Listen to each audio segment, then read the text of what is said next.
지금부터 여러분께서는 사랑침례교회 정동수 목사님께서 강의하신 사도 바울 맥잡기 강해를 들으시겠습니다. 강해 노트 자료를 원하시는 분들은 영상 하단에 더 보기 링크에서 다운받기 바랍니다. 예수 그리스도의 은혜와 화평이 충만히 넘치기를 원합니다.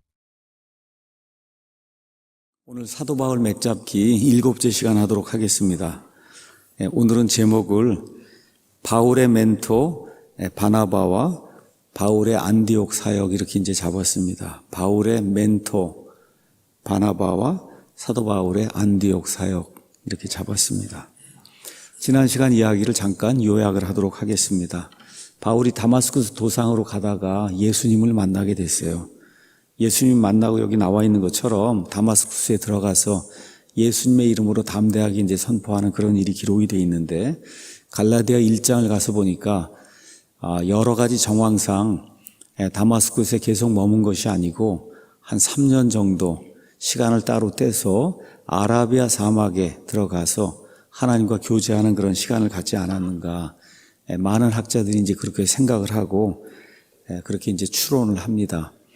이와 같은 그 과정, 하나님을 알아가는 과정, 이것이 이렇게 하나님의 일을 하려고 할 때 어떤 그 특별한 사람에게 나타나는 그런 특별한 과정일 수 있다. 이런 거를 영혼의 어두운 밤을 겪는다. 이제 그렇게 이야기한다고 말씀을 드렸고, 이렇게 영혼의 어두운 밤이라고 하는 이런 과정 아니면 그 시간이 일생에 한 번만 일어나는 것이 아니라 하나님의 일을 하다가 너무나 지쳐서 이렇게 낙심이 되거나 이렇게 될 때 완전히 저 밑으로 이제 떨어지게 되면서 또다시 영혼의 어두운 밤을 겪는 이런 일들이 신구약 시대에 여러 성도들의 삶을 통해서 이제 나타나게 됐다. 이제 그렇게 이제 말씀을 드렸습니다. 자, 오늘은 이제 아라비아 사막 3년간의 그 체험을 다 마치고, 그리고 바울에게 어떠한 일이 일어났는가, 또 기독교 초기에 어떠한 일이 일어났는가, 이런 일들을 이룬 바울은 어떤 사람이고, 또 그를 도와서 그에게 갈 길을 하나하나 일러줬던 바나바라고 하는 그런 사람은 어떤 사람인가, 이런 걸 한번 성경을 통해서 살펴보는 그런 시간 갖도록 하겠습니다. 자, 여기 가서 보니까 다마스쿠스에서 회심을 하고, 그리고 아나니아의 이제 도움을 받고, 이제 눈도 뜨고, 건강을 되찾은 다음에, 여기 9장 19절 가서 보니까 음식을 받은 다음에 이제 강건해졌어요. 사흘 동안 먹질 않았는데, 그러고 나서 사울이 다마스쿠스에 있던 제자들과 며칠을 지내며 즉시 회당들에서, 회당들로 이제 나와 있는 걸 보니 다마스쿠스에 유대인들이 많이 살고 있었고, 그래서 유대인들의 그 모임 장소 회당이 여러 개 있었다는 걸 우리가 알 수가 있습니다. 그래서 일단은 유대인들 중심이 되어 있는 그 회당에 들어가서 그리스도를 선포하되 그분이 하나님의 아들이심을 선포했다. 이렇게 기록이 되어 있습니다. 그랬더니 그의 말을 들은 모든 자들이 놀라 이르되 이 사람은 예루살렘에서 이 이름을 부르던 자들을 멸하던 자가 아니냐. 그가 여기 온 그 목적도 그들을 결박하여 수제사장들에게 끌어가고자 함이 아니냐 하더라. 그러나 사울은 점점 더 힘을 얻어 이분이 바로 그리스도임을 입증하며 다마스쿠스에 거하던 유대인들을 당황하게 하니라. 이렇게 이제 되어 있습니다. 자, 여기 나오는 그 대상이 누구냐면 유대인들이에요. 여러분이 이 사도행전을 쭉 읽어 나가는 가운데, 오늘 이제 끝부분에도 나오겠지만, 이방인 이제 구원받는 건 사도행전 10장에 나오는 거예요. 그러니까 지금 기독교가 시작이 돼서 첫 부분에는 그 예수 그리스도의 복음을 이렇게 전달할 때 그 대상이 그냥 100% 유대인이었다는 거, 그걸 꼭 기억을 해야 됩니다. 100% 유대인이었다. 자, 그래서 이 회당에 거하는 그 유대인들에게 예수님이 그리스도라는 거, 여러분 그리스도라는 말은 유대인들의 그 말로는 메시아라는 거예요. 그 메시아라고 하는 건 구약 성경의 대언자들이 앞으로 와서 세상을 이끌고 그 다음에 유대인들에게 희망을 가져다 주고 평화를 가져다 줄 구약 성경에 예언이 되어 있는 메시아, 그걸 이야기하는 거거든요. 당신들이 그분을 죽였지만 바로 그분이 구약 성경에 예언이 되어 있는 메시아다. 유대인들은 받아들일 수 없죠. 그래서 유대인들이 이걸 어떻게 받아들이겠습니까? 자, 그렇게 되니까 거기 가서 보니 어떻게 되느냐. 거기 거하던 유대인들을 당황하게 만들었다 그랬어요. 당황하게 만들었다. 자, 이렇게 되면서 결국은 많은 박해가 이제 일어나게 되겠죠. 누구를 통해서? 유대인들 통해서 이제 핍박이 이제 시작이 됩니다. 이렇게 이제 하다 보니까 23절에 여러 날이 지나서 유대인들이 사울을 죽이려고 의논하였으나, 자, 여기 사울의 피신 내용이 나오는데, 많은 분들이 아라비아 사막에서의 3년 과정이 여기 22절하고 23절에 있는 게 아니냐, 이렇게 생각을 많이 하는 거예요. 22절하고 23절에.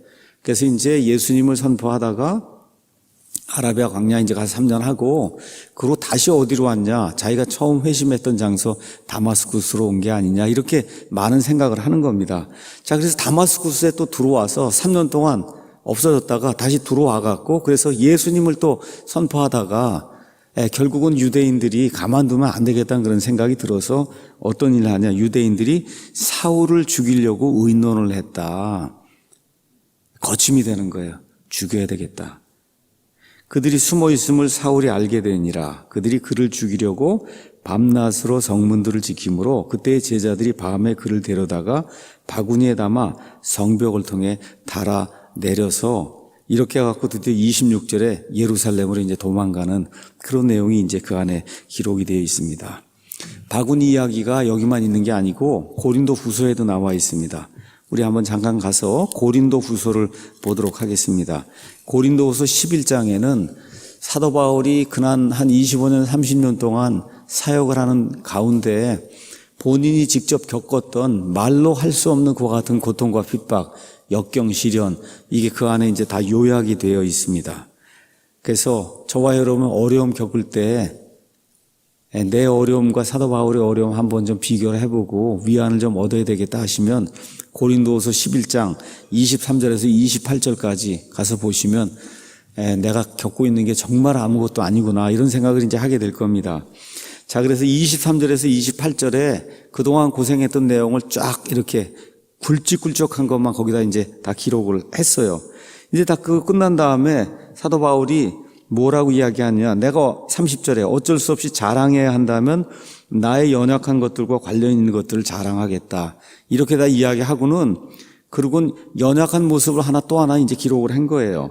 31절에 영원 무궁토록 찬송받으실 하나님 곧 우리 주 예수 그리스도의 아버지께서 내가 거짓말하지 아니하는 것을 아시느니라 하고, 지금 자기가 이런 수치도 겪었다 하면서 나오는 게, 다마스쿠스에서 아레다 왕 밑에 있던 총독이 나를 붙잡으려고 수비대와 더불어 다마스쿠스 사람들의 도시를 지켰으나 내가 바구니를 타고, 얼마나 다급했으면 바구니를 그걸 타고 창문을 통해 성벽을 내려가 그의 손에서 벗어났노라. 그러니까 아주 수치 중에 수치로 또 생각하는 거예요. 이게 수치 중에 수치. 그게 지금 여기 사도행전에도 기록이 되어 있고 고린도 후서 11장에도 이제 기록이 되어 있습니다. 저와 함께 이제 여기 사도 바울 이야기를 하니까 여기 아레다 왕도 나오고, 그리고 또 그 당시의 역사 얘기를 제가 조금 좀 하도록 그렇게 하겠습니다. 먼저 지난 시간에 지도 잠깐 보겠습니다. 지난 시간에 지도 보이시죠? 아라비아 이야기를 했습니다. 아라비아 그러면 그냥 사우디아라비아라고 생각하시면 된다 그랬어요. 근데 아라비아가 세 군데로 이렇게 나눠진다 그랬습니다. 첫 번째가 아라비아 데제르타, 이렇게 돼서 말 그대로 사막을 이야기하는 거고, 그 다음에 이제 한 군데가 아라비아 페추레이아, 이렇게 해서 지금의 요르단 있는데 페추라라고 하는데 거기가 있는 데가 아라비아 페추레이아 이렇게 이제 돼 있고, 그 다음에 아라비아 펠릭스 이렇게 돼 있어 지금의 예멘, 사우디아라비아에 있는 이 부분입니다. 이거 전체가 이제 아라비아예요. 아라비아. 자, 그럼 여기 지금 아레다 왕이라는 게 나오는데, 아레다 왕은 어디냐면 여기서 여기 가서 보시면 두 번째 여기 빨갛게 되어 있는 부분 보이시죠? 빨갛게 되어 있는 부분이 유대 광야 밑부분에 있는 거예요. 여기 미디안도 있고 이런 부분이에요. 저 빨갛게 되어 있는 부분을 조금 확대를 하겠습니다. 확대를 하면 그러면 요 그림이 이제 나와요. 그래서 이집트가 나오고, 이집트 보이시죠? 이집트가 나오고, 이집트 이제 시나이 반도 이렇게 건너가면서 그러면서 이제 미디안이 나오고, 이렇게 되어 있는 이 부분이 아까 말씀드린 아라비아 페추레이아 이렇게 되어 있고, 여러분 저 가운데 가서 보시면 저쪽 지금 쭉 하고 올라간 데가 다마스쿠스예요. 다마스쿠스. 그 다음에 지난번에 말씀드린 대로 요 부분, 빨갛게 되어 있는 요 부분이, 요 근래 들어와서 특별히 많은 사람들이 시내산이라고 이야기하는 바로 그 부분입니다. 자, 그러면 그 중간에 페추라라고 이렇게 보이죠? 페추라, 지금 요르단 있고 한데 거기가 페추라예요. 그래서 여기에 지금 노란색으로 되어 있는 이 부분이 가서 보면 신약시대의 아라비아다 이렇게 이제 기록이 되어 있고, 저 위에 왼쪽에 가서 보시면 네바티안 킹덤 오브 페트라 36 AD, 그 다음에 메디터레니안 이렇게 이제 돼 있어요. 그래서 AD 36년경에 거기 가서 보니까 페트라에 있던 나바티아 왕국이다 이렇게 돼 있어요. 그래서 오늘 이야기하는 아레다 왕이라고 한 사람은 이렇게 저 노랗게 돼 있는 저 부분이 나바티아 왕국이었는데 그 나바티아 왕국의 왕이었던 사람이 아레다예요. 아레다. 그 이야기를 좀 하도록 하겠습니다. 여러분, 예수님 당시에 갈릴리 지역을 관할하던 그 왕이 있었어요. 그 왕의 이름이 누굽니까? 헤롯이죠. 헤롯 대왕이 있고 헤롯의 아들이 영토를 이제 4개로 쪼개갖고, 그래서 갈릴리 지역은 헤롯이 다스렸는데 그 헤롯의 이름은 헤롯 안디바입니다. 헤롯 안디바. 그 헤롯 안디바가 아내를 맞았어요. 그 아내가 누구냐 하면 여기 나바티아 왕국의 왕의 딸이에요. 그러니까 아레다라고 하는 그 왕이 있었는데 그 왕의 딸이 저 갈릴리 지방을 다스리던, 여러분 헤롯, 침례자 요한의 목을 치고 했던 그 헤롯 아시죠? 그 헤롯의 아내였어요. 자, 그런데 헤롯이 와서 잘못했다고 꾸짖어 갖고 헤롯이 참수형을 당하게 되죠. 뭘 잘못했다 그랬어요? 당신이 당신의 아내를 버리고 당신 동생의 아내를 아내로 맞아들이는 그것은 율법에 어긋난다 그렇게 이야기한 거예요. 다시 말해 아레다 왕의 이 여자, 이 공주를 데려다가 아내로 삼았다가는 이 여자를 버리고, 그리고 어떤 일을 했냐, 자기 동생 저 위에 빌립이라고 하는 사람이 살고 있었는데 그 빌립의 아내 헤로디아를 데려다가 자기 아내로 삼게 된 거예요. 그렇게 되니까 아레다 왕의 입장에서 보면 자기 딸을 데리고 가서 아내로 삼고 살다가는 딴 여인을 데려다 이 아내를 다 폐유를 시키고, 그러고는 다른 여자를 데려다가 아내로 삼으니까, 그러니까 장인이었잖아 옛날에. 그 사위가 아주 못마땅한 거예요. 그렇죠? 이렇게 되니까 어떤 일을 벌였냐 하면 여기 헤롯 안디바를 침략을 합니다. 이 아레다 왕이. 성경에는 안 나와 있지만 그 역사를 가서 보면, 그렇게 해서 이제 침략하면서 서로 전쟁을 벌이게 돼요. 장인하고 사위가 전쟁을 이제 벌이게 되니까 이 헤롯 안디바가 이길 수가 없는 거예요. 처음에 아레다가 이제 해서 이기기 시작하니까 결국 로마 정부에다 손을 내밀어 갖고, 그래서 로마 정부가 와서 이 아레다를 이렇게 침략하는 걸 이제 막게 되는 이런 일이 이제 생기는 가운데, 이 아레다가 지역을 이제 넓혀 나가기 시작하면서, 지금 사도 바울이 지금 회심하고 아라비아 사막 갖고 한 바로 그 시대에 어디까지 지역을 넓혔냐. 여기 원래 저 시리아거든요. 다마스쿠스가 저 위에 시리아에 속해 있는데 그 윗부분까지 이렇게 해서 침략을 해서 올라간 거예요. 이렇게 돼서 그 다마스쿠스가 사도 바울이 지금 있던 요 시대에는 아레다 왕이 치리하던 그런 시절이었다. 바로 이런 시절에 이 아레다 왕이 이걸 전체를 다스리면서 총독을 뒀는데, 이 사람이 사람들 교란을 한다 이런 일이 이제 들려오니까 사도 바울을 잡으려고 이렇게 하니까 바울이 바구니를 타고 황급히 이 다마스쿠스를 이제 도망하는 그런 내용이 이제 성경에 기록이 되어 있습니다. 자, 이렇게 해갖고 다마스쿠스에서 이제 구사일생으로 살아나서, 그래서 어디를 향합니까? 예루살렘으로 이제 내려간 거예요. 그래서 예루살렘의 그리스도인들에게 내가 예수님을 만나고 예수님이 진짜 그리스도라고 하는 그런 사실을 전달하기 시작했어요. 그러면 사람들이 좋아할 줄 알았는데 여기 예루살렘 안에서도 문제가 이제 생기기 시작을 했습니다. 가서 보니까 이런 일이 기록이 되어 있습니다. 26절에 사울이 예루살렘에 가서 제자들과 합류하려고 시도를 했습니다. 근데 그들이 다 그를 두려워하며 그가 죄자가 된 것을 믿지 않았다. 이렇게 기록이 돼 있어요. 거기 있던 예루살렘에 있던 이 유대인들이 이 다소의 사울이라는 사람이 어떤 사람인가를 정확하게 잘 알고 있었어요. 한 3년 전쯤에 대제사장으로부터 명령을 받아서 다마스쿠스에 있는 그리스도인들을 잡아오게 하는 그와 같은 명령을 받고 일을 열심히 수행하던, 말 그대로 아주 열정을 가진 그와 같은 그 바리새인이었다는 사실을 잘 알고 있었어요. 근데 이 사람이 갑자기 나타나갖고 자기가 지금까지 죽이려고 했던 그 사람들이 옳은 사람이고, 그렇죠. 그렇게 대적하던 그 그리스도 예수라고 하는 그 존재가 그분이 메시아라고 이제 이야기를 하는 겁니다. 그러니 저와 여러분도 아마 상황이 이렇게 됐으면 마찬가지였을 거예요. 자, 저 사람 말을 저걸 어떻게 믿을 수 있을까? 더구나 지금 이 그리스도인들 자기를 혹시 이 사람이 무슨 술수를 꾸며갖고 또 우리를 또 잡아가는 거 아닌가? 이런 생각을 할 수밖에 없는 그런 상황이었을 겁니다. 자, 아까 말씀드린 대로 다마스쿠스에서 사울이 회심하자마자 예수님을 선포한 거 사실이에요. 근데 그 상태에서 곧바로 소문이 이제 예루살렘으로 갔을 겁니다. 사울이 회심을 하고 그래서 예수 그리스도를 선포한다. 바로 이와 같은 소문이 갔는데 사울이 곧바로 나타나서 예수님을 선포하고 이렇게 됐으면은 그러면 좀 상황이 이렇지 않았을 수도 있어요. 근데 어떤 일이 생겼다 그랬죠? 약 3년 동안 아라비아 사막에 갔을 지금으로 봤을 여러 가지 상황상 그와 같은 상황이 발생을 했거든요.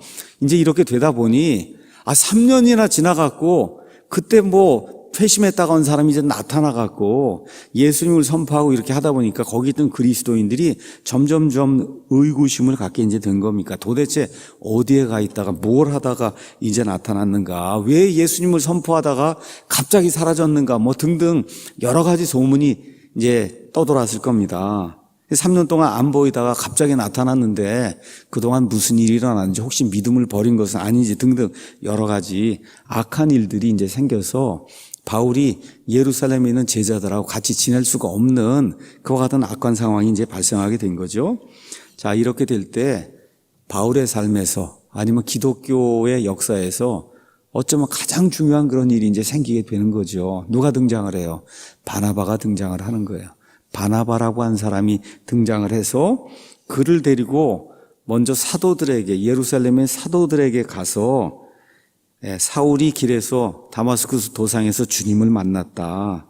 또 주님께서 그에게 분명하게 말씀하셨다. 또 바로 그 일이 끝나고 나서 다마스쿠스에서 담대하게 예수님의 이름으로 말씀을 선포했다. 이런 것들을 거기 있던 베드로라든지 야고보라든지 그 사도들에게 설명하는 내용이 그 안에 이제 기록이 되어 있습니다. 바나바에 대해서는 제가 이따가 좀 말씀을 드릴 겁니다. 성경에 가서 보면 바나바가 먼저 예수님 안에 있게 되고 그 이후에 바울의 멘토가 돼서 그래서 이제 바울이라는 사람이 등장을 하는데 제가 좀 관심을 갖고 찾아본 거는 바나바가 몇 살쯤 나이가 더 많았을까 이게 좀 생각을 하려고 이제 찾아봤어요. 그런데 구글 이렇게 다 찾아보고 해도 거기에 대한 자료는 전혀 없더라고요. 거기에 대한 자료는 없어요. 근데 정황상 앞뒤 이렇게 봤을 때 일단은 바울보다는 적어도 몇 살 정도는 나이가 많지 않았을까 이 정도 생각이 드는데 나이가 아버지와 아들처럼 그러니까 바울과 디모데처럼 이런 정도의 그런 관계는 아니었다.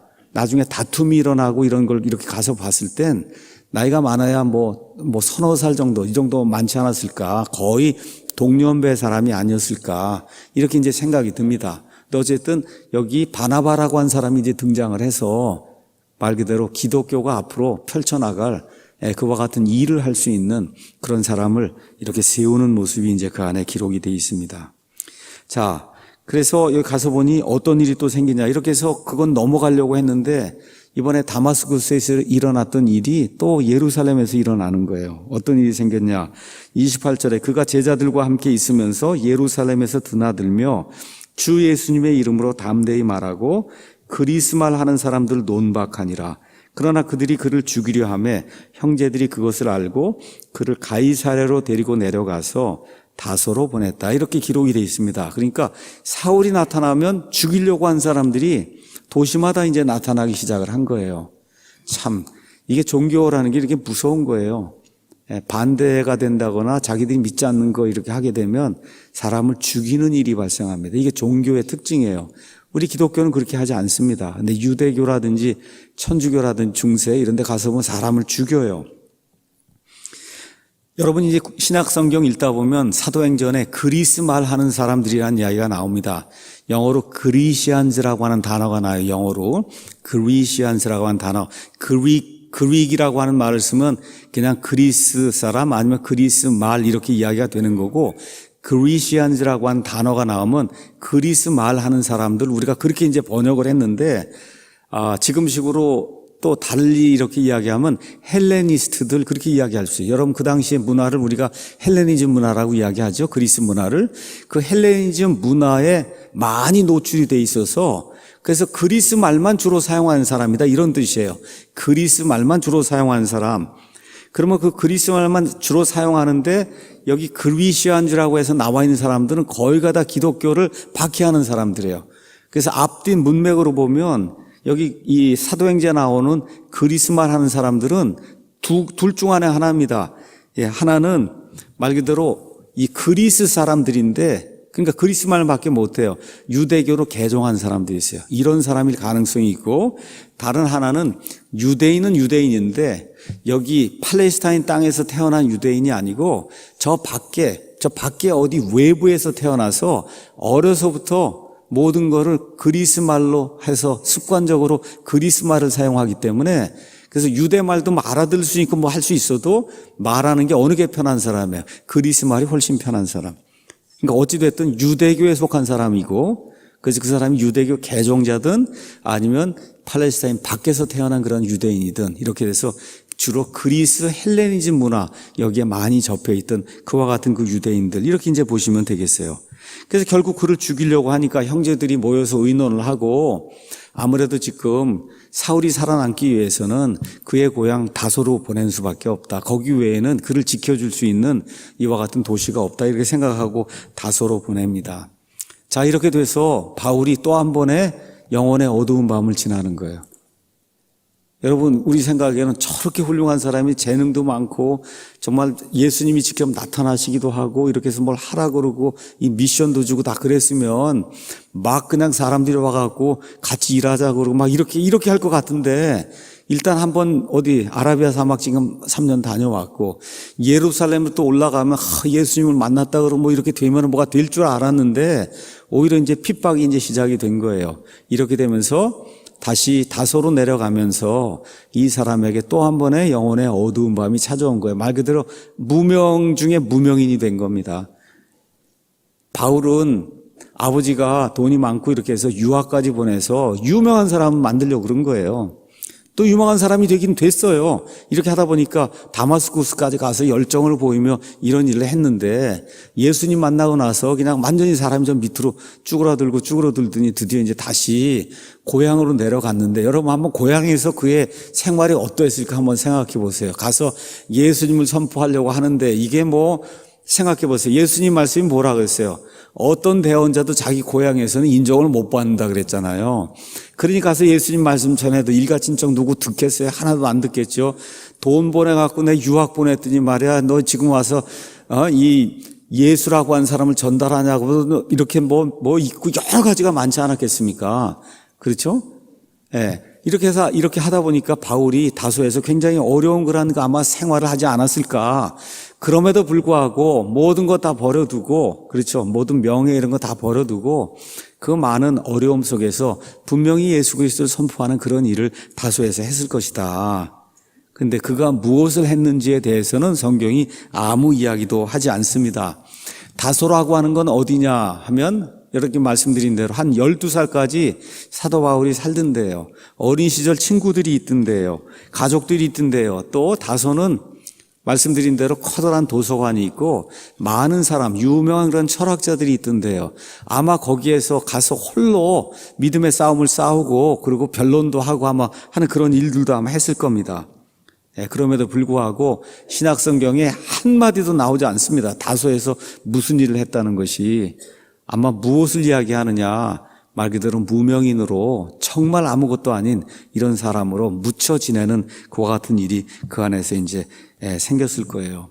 어떤 면에서 바울에게 있어서는 답답한 그런 시기였을 거예요. 아라비아 사막 3년까지 체험하고 하나님이 누구신지 정확히 알고 이쯤 되면 하나님이 나를 좀 쓰셔서 뭘 좀 하실 걸로 그렇게 생각을 했는데 이게 모든 게 그냥 가는 데마다 사람들이 죽이려고 그러고 그렇죠? 이렇게 이제 하면서 결국은 고향 다소로 어느 면에서 쫓겨간 거나 마찬가지잖아요. 이와 같은 일이 이제 생기면서 그가 가졌던 모든 재능, 그렇죠? 교육, 그가 같은 모든 이 영혼의 어두운 밤을 통과하면서 가졌던 그와 같은 하나님과의 체험, 이런 모든 거, 그렇죠? 회심의 은혜, 이런 모든 게 전혀 빛을 발하지 못하는 이와 같은 그 답답한 그와 같은 생활이 이제 시작이 됐습니다. 자, 하나님께서 사도 바울을 부르신 것은 다소에 묻혀 살면서 예수님의 복음을 다소 사람들에게만 전해라, 이게 아니잖아요. 그렇죠? 분명히 온 세상 모든 곳에 가서 하나님의 말씀을 전달해야 될 그런 그릇으로 내가 이 사람을 세웠다고 예수님이 직접 말씀해 주셨는데, 이게 도대체 뭔가. 그래서 이런 것들을 이제 보면서 어떤 것이 또 기억이 되냐. 하나님의 일을 할 때 기다리라고 하면 기다려야 된다는 거예요. 기다려야 된다. 드디어 이렇게 오랫동안 기다린 동안에 은혜의 사역을 시작할 때가 오면 하나님이 그 일을 이루어 주신다는 거예요. 이렇게 되면서 드디어 안디옥에서 사역이 이제 시작이 되는 겁니다. 뭘 이야기를 드리려고 하냐. 이런 이야기는 별로 안 하거든요. 교회나 이런 데서. 바울이 그냥 위대하다만 이야기하는데, 아라비아에서 그 3년 체험이라든가 이 다소로 내려가서 무명인으로 하여튼 뭐 몇 년이 된지 모르지만 이런 이야기는 거의 안 하고 이 바울이 유명한 사람이다, 이 유명하게 되기까지 자기 자신을 낮추고 하나님의 때를 기다리는 이와 같은 인내의 시간이 있었다는 거. 거의 대다수 사람들에게 이런 일이 있었어요. 유명한 사람들에게. 마르틴 루터도 마찬가지고 다 그와 같은 인내와 고통의 시간이 있었다. 그래서 성경은 뭘 이야기하느냐. 사람이 자기 스스로 높아지려고 하면 그러면 스스로 붕괴가 된다는 거예요. 그러니까 하나님의 때가 되어 하나님이 원하신 대로 사람을 높인다는 겁니다. 그래서 사람을 높이는 일은 누구에게서 온다고요? 하나님에게서 오는 거예요. 제가 뭐 다른 사람보다 많이 살진 않았지만 그래도 이제 60이 됐으니까 여러 사람들 봤습니다. 이 진영에서도 그렇고 또 역사를 통해서도 그렇고, 하여튼 자기 자신이 고개를 들고 뭘 해봐야 되겠다 하는 건 다 실패해요. 실패합니다. 어떻게 해야 되냐. 하나님의 때가 올 때까지, 무르익을 때까지 기다려야, 그래야 하나님의 일이 진척이 되고 그 사람이 싫든 좋든 간에 유명한 그런 사람이 돼서 하나님의 일을 이렇게 만 백성에게 드러내는 그와 같은 일이 역사와 성경에 많이 기록이 되어 있습니다. 자, 오늘은 안디옥 이야기를 하려고 합니다. 안디옥은 저와 여러분이 우리의 안디옥이다 그래야 돼요. 우리의 안디옥. 저와 여러분이 지금 하고 있는 이와 같은 교회, 그래서 사랑침례교회 같은 이런 신약적인 교회, 그래서 신약시대 교회, 이 신약시대 교회에 모델이 된 교회가 안디옥 교회예요. 그러니까 그냥 안디옥은 우리의 안디옥 그러면 됩니다. 우리의 안디옥. 사실은 우리의 이 모범이 되는 교회는 예루살렘 교회가 아니에요. 여러분 잘 이해하셔야 됩니다. 그 예루살렘에 처음에 모였던 사람들은 이방인들 무슨 전도나 이런 거 아예 관심이 없던 사람들이에요. 열심히 해서 이 유대인들 회개시키면 예수님 이제 곧바로 재림한다는 이런 생각을 하셨던 그런 유대인들이에요. 그러니까 저와 여러분이 지금 가지고 있는 이 신약시대의 어떤 비전, 이런 걸 가진 첫 번째 성경에 나오는 교회는 안디옥 교회입니다. 안디옥. 그러니까 우리의 안디옥, 안디옥에 대해서 이야기를 하도록 하겠습니다. 자, 지도를 한번 보겠습니다. 여기 가서 보시면 로마 제국 그림이 나옵니다. 로마 제국. 로마 제국에서 이제 여기 보시면 안디옥이라는 데가 나와요. 로마 제국에 이제 그림은 이제부터 여러분이 이제 지도를 보시면은 항상 여기를 좀 먼저 이렇게 보셔야 돼요. 여기 뭐라고 여기가 파랗게 되어 있는 게 이게 지중해입니다. 지중해, 성경에는 대해로 나와 있는 바다예요. 지중해 요 부분이 팔레스타인이다 이렇게 생각하시면 돼요. 저희가 가나안 땅이다 이렇게 생각을 하시고, 그 가나안 땅의 저 윗부분 거기가 지금의 시리아, 여러분 시리아 난민 많이 발생하잖아요. 거기 있는데 거기에 지금 안디옥이 있는 거다 이렇게 생각을 하시고, 그 다음에 이제 그 당시에 가장 큰 도시, 그거는 저기 장화처럼 생긴 데 이렇게 돼 있는데 거기 로마라고 하는 그런 도시가 있었어요. 그 다음에 이제 또 하나 큰 도시가 있습니다. 이건 이집트의 알렉산드리아. 그래서 지금부터 한 2000년 전쯤 예수님이 살던 그 시대에 세상에서 제일 큰 도시 3개를 들어라 그렇게 얘기하면 첫 번째가 로마, 두 번째가 안디옥 아니면 알렉산드리아. 그러니까 하나가 두 번째, 하나는 이제 세 번째가 되는 요렇게가 3개가 세상에서 제일 큰 도시예요. 그 당시. 근데 지금 이방인 사역이 어디에서 시작이 됐다고요? 안디옥에서 시작이 됐다는 거예요. 지금 가서 보면 안디옥이 아무것도 아니지만 그 당시에는 세계 2대, 3대 도시였다 이렇게 기억을 하고, 그 다음에 다소라고 하는 데가 있습니다. 다소가 여기 있는데 얼마쯤 떨어져 있냐? 한 200km 떨어져 있어요. 그러니까 다소는 지금은 터키에 있어요. 터키. 그래서 요 부분에서 다소하고 이렇게 붙어 있던 그런 지역이 한 200km쯤 떨어진 그런 지역이다. 이렇게 이제 생각을 하면 되겠습니다. 자, 여기 가서 보니까 9장 31절에 이런 말씀이 나와 있어요. 자, 이제 다소로 사울이 내려갔어요.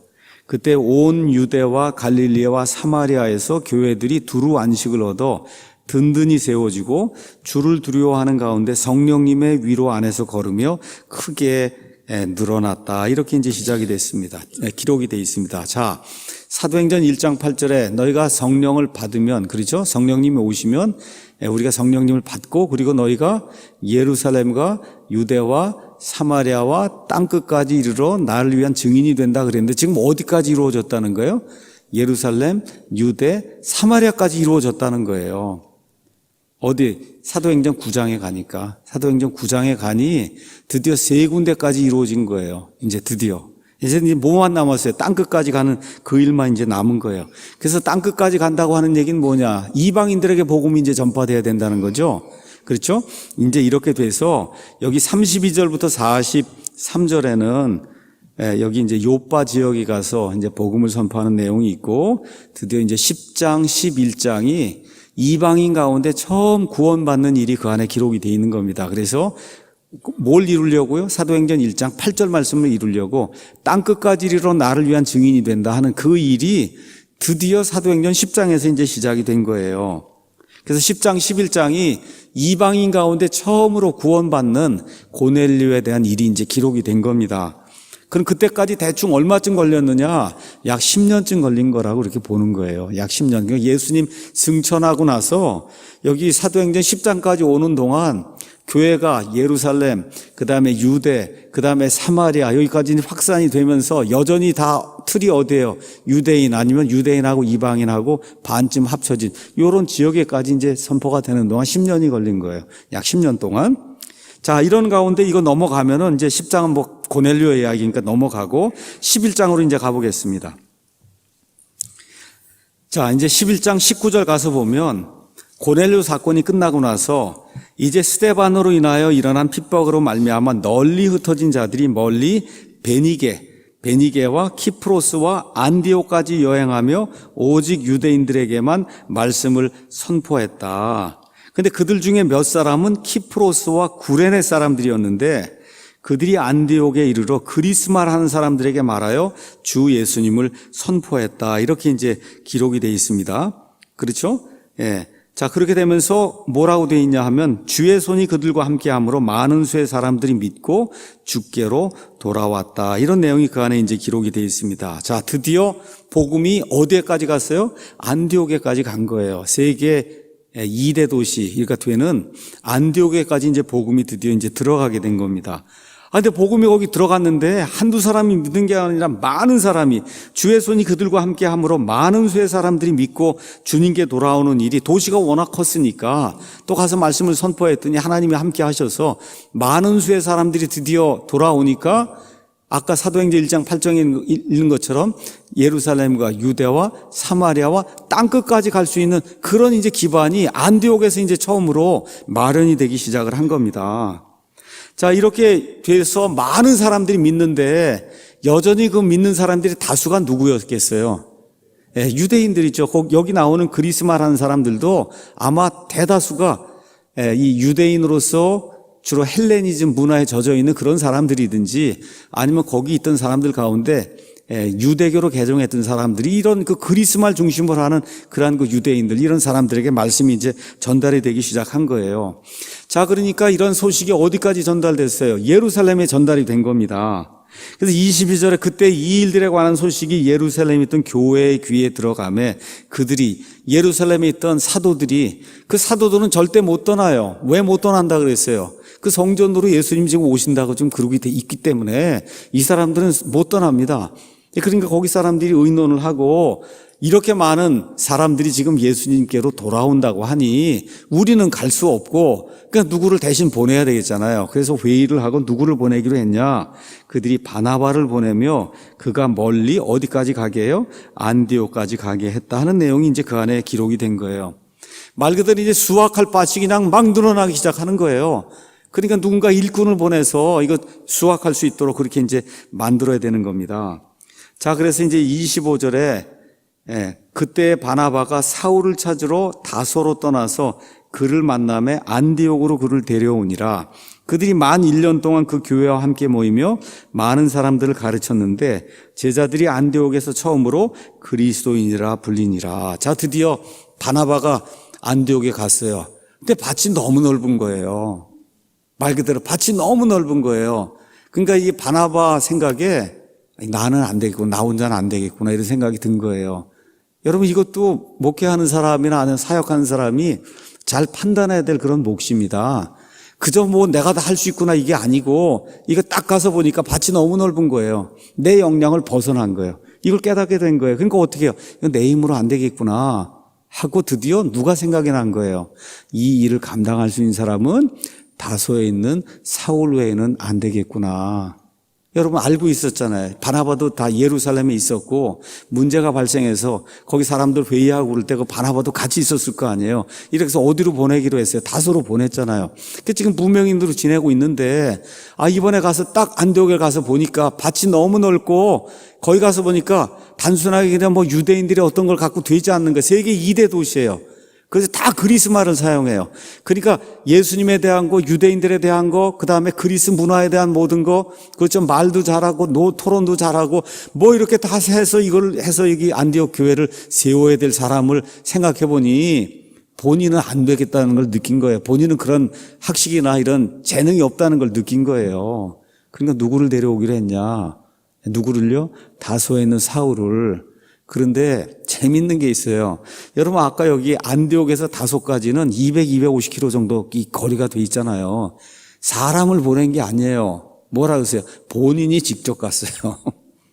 본인이 직접 갔다. 그만큼 여기 이 다소에 있는 사울이 오지 않으면은 이 일을 할 수 없다고 하는 절박감이 들었던가. 이 일은 이 안디옥이라는 이 큰 도시에서 이걸 주물러 가면서 그리스 말하는 사람, 유대인들 이런 모든 사람들 반박을 하고 논증을 하고 그렇죠. 웅변을 하고 이렇게 해서 예수님을 선포해서 이 교회를 제대로 세울 사람은 다소의 사울밖에 없는데 가서 모든 상황을 자기가 일일이 다 설명을 하고 이렇게 해서 데리고 와야지 뭐 이렇게 편지나 한 장 쓰고 와서 오라 그러고 이럴 상황이 아니었다는 거예요.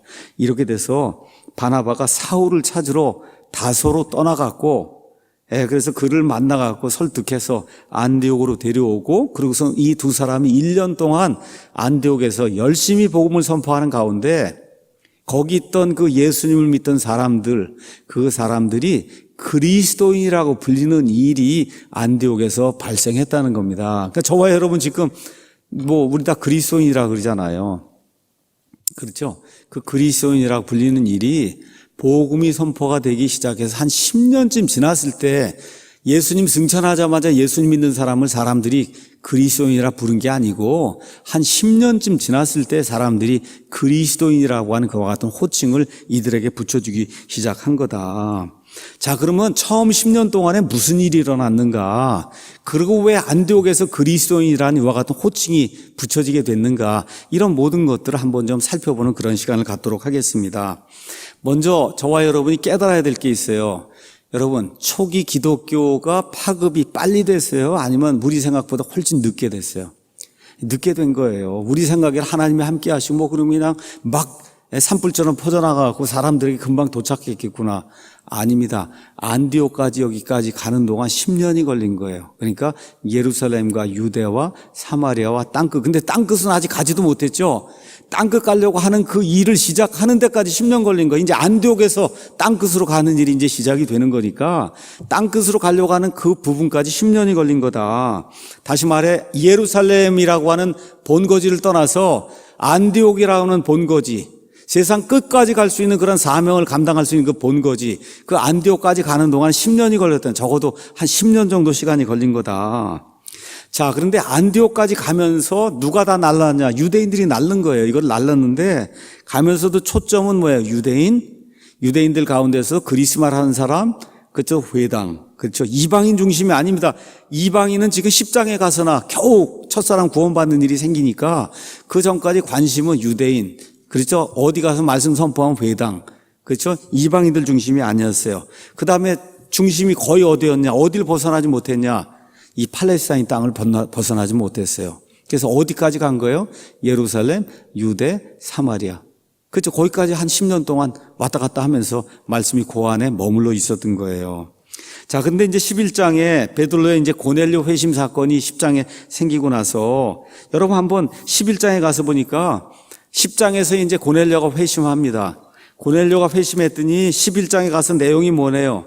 그 유대에 있던 사도들이 고넬료가 구원받았다고 하니까 기뻐하는 게 아니라 너 도대체 유대인이 왜 이방인에게 내려가서 말씀을 선포하느냐 하고 화를 내는 내용이 그 안에 여러분 그 당시 그 상황을 이해하시겠죠? 그러니까 여기 이 유대에 있던 이런 사람들은 이방인들이 구원받고 뭐 예루살렘과 사마리아 뭐 이렇게 해서 땅끝까지 이르러 예수님의 증인이 된다 머릿속에 있어요 없어요? 없는 겁니다 이거를. 그런데 자꾸 초대교회 예루살렘으로 돌아가자면 안 되죠. 어디로 돌아가자 그래요? 안디옥으로 돌아가자고 그렇게 얘기가 이제 맞는 거예요. 이 사람들 생각에는 안 되는 거예요.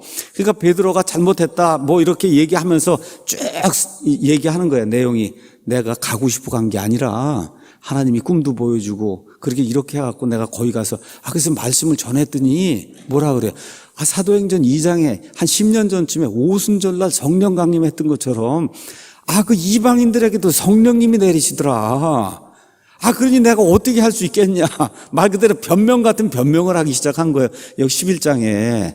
그렇게 했더니 성령님이 내리고 뭐 방언을 하고 막 이런 얘기가 나오니까 그러니까 마지못해서 이 사람들이 뭐라고 얘기해요. 18절에 그들이 이것들을 듣고는 잠잠하고 한마디 말도 못하고 하나님께 영광을 돌리며 이르되 그러면 하나님께서 이방인들에게도 생명에 이르는 회개를 주셨도다. 그렇죠? 자기들은 원치 않는 거예요. 어느 면에서. 뭐예요? 유대교 안에서만, 유대인들에게만 이게 되길 지금 원하고 있는데, 그렇죠? 근데 지금 고넬료도 구원받고 이방인들에게 성령이 부어진다는 얘기를 듣고는 할 수 없어서 인정을 하는 거예요.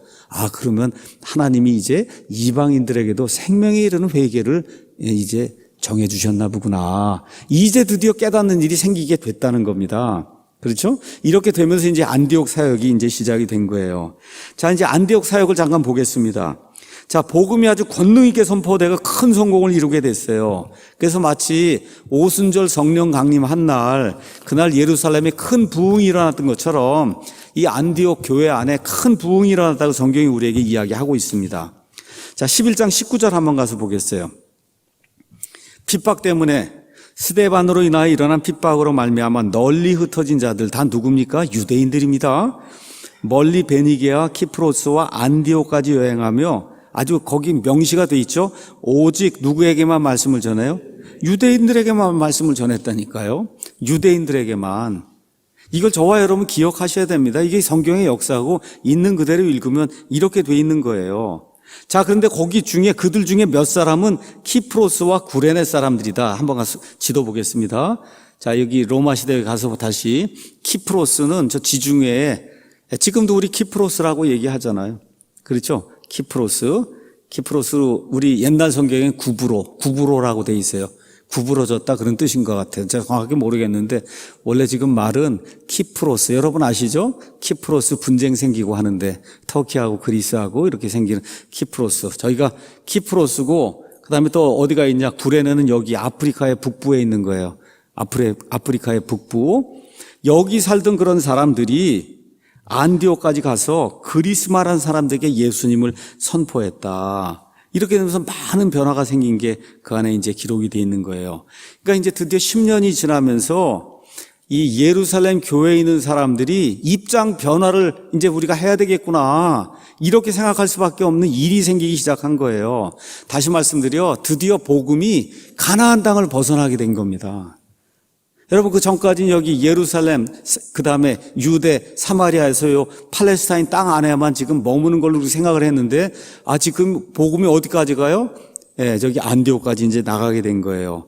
이렇게 하다 보니까 그 전에는 팔레스타인 안에 사는 사람들 유대인이나 사마리아 사람들에게만 복음을 선포하는 걸 알았는데 가서 보니까 저 밖에 있는 이방인들에도 복음을 선포해야 되겠구나 하는 거를 10년쯤 지나서 교회에 있는 사람들이 깨닫게 된 거예요. 그 전에는 태생이 히브리 사람들, 유대인 사람들, 유대인 피가 흐르는 사람들에게만 복음을 전해야 되겠구나 이렇게 한정을 했는데 10년 지나다 보니까 그게 아니라 하나님이 저 밖에 있는 이방인들에게도 역사하시는구나 하는 걸 깨닫게 된 겁니다.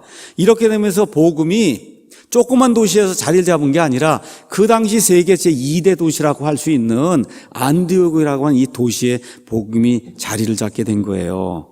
그래서 제자들이 예루살렘에서 가만히 보니까 이제 말 그대로 요새식으로 얘기하면 선교의 방향을 바꿔야 되겠구나 이렇게 생각을 하게 된 겁니다.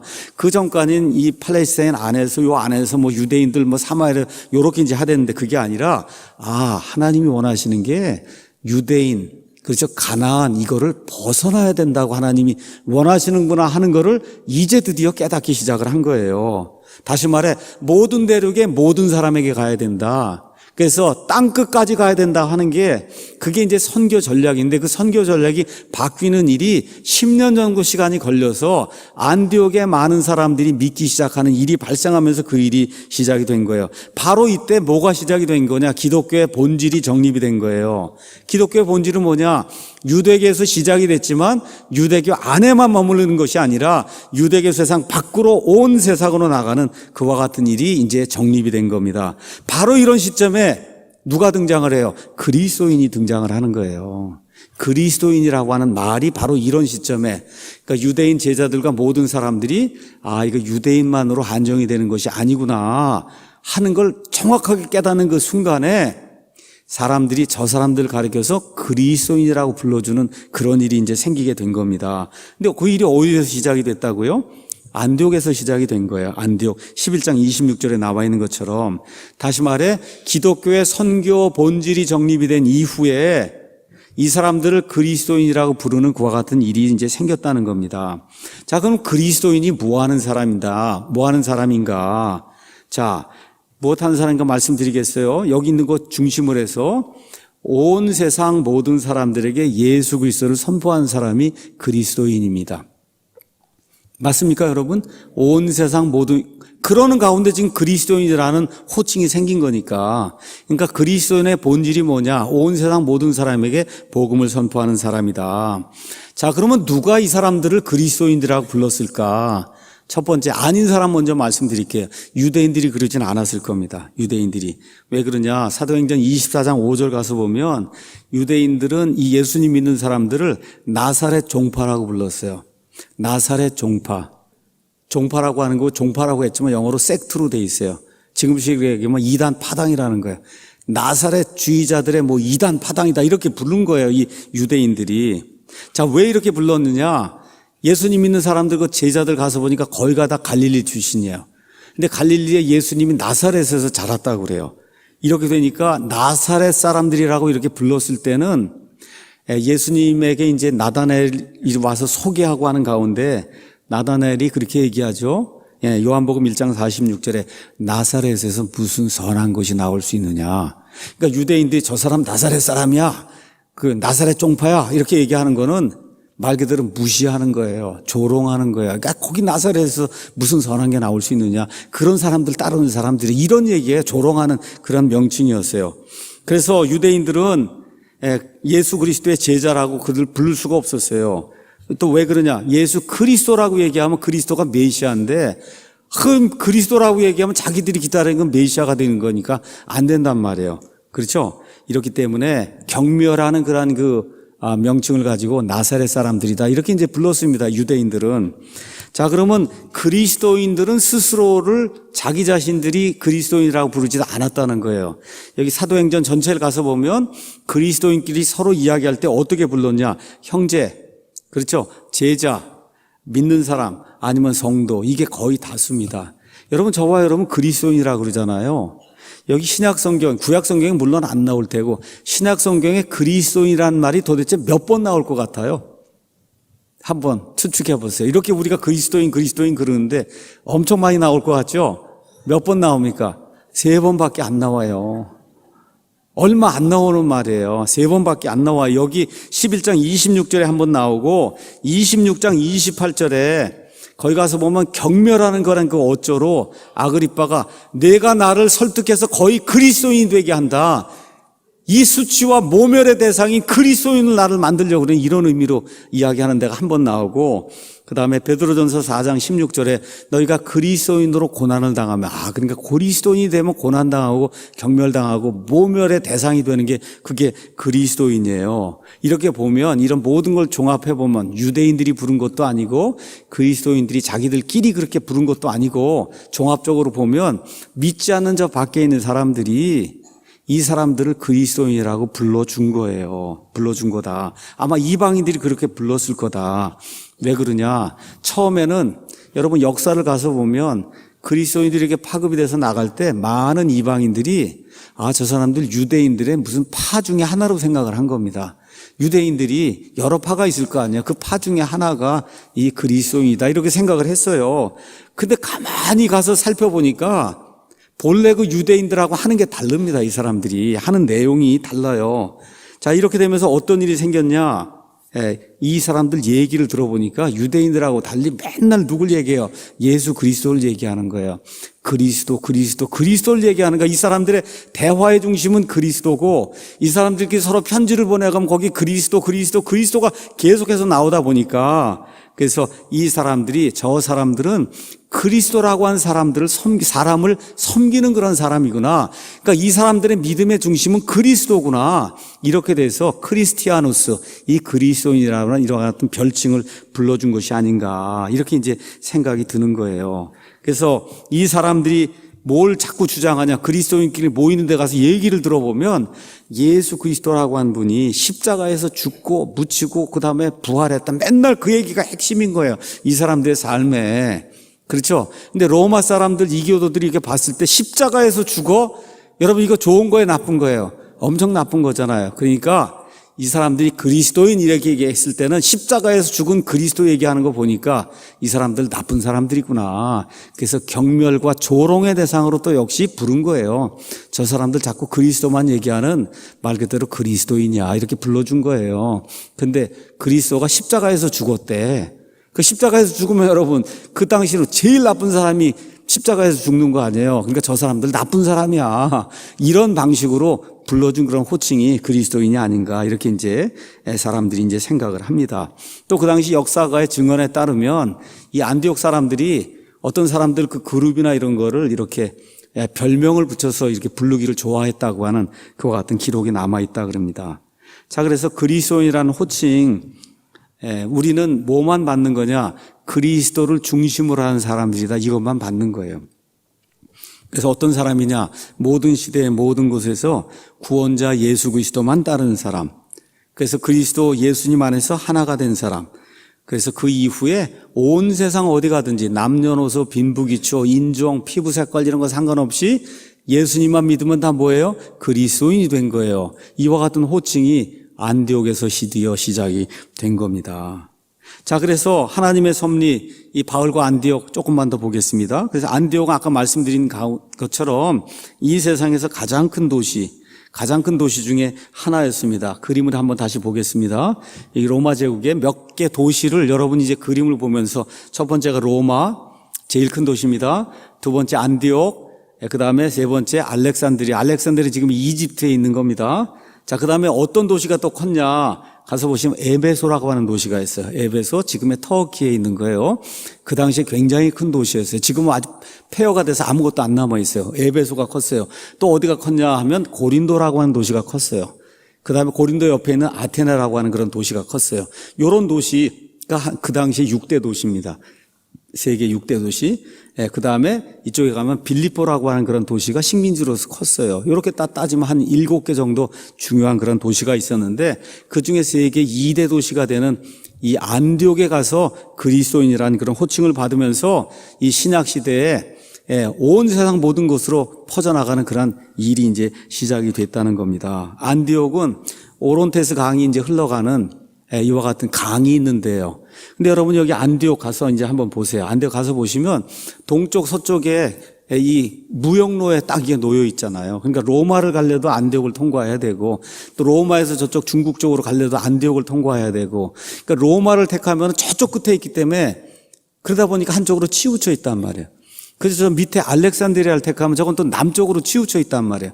그렇죠? 이렇게 되니까 세계에서 가장 좋은 도시 안디옥이라는 데를 하나님이 택하셔서 세상 곳곳에 사람들이 오고 가면서 말씀을 선포할 수 있는 이와 같은 전진 기주를 하나님이 마련해 주신 거다. 자, 그러면 여기 안디옥 알렉산드리아가 자꾸 나오는데 이걸 한번 제가 여기 보여드리겠습니다. 이게 그리스 제국이에요.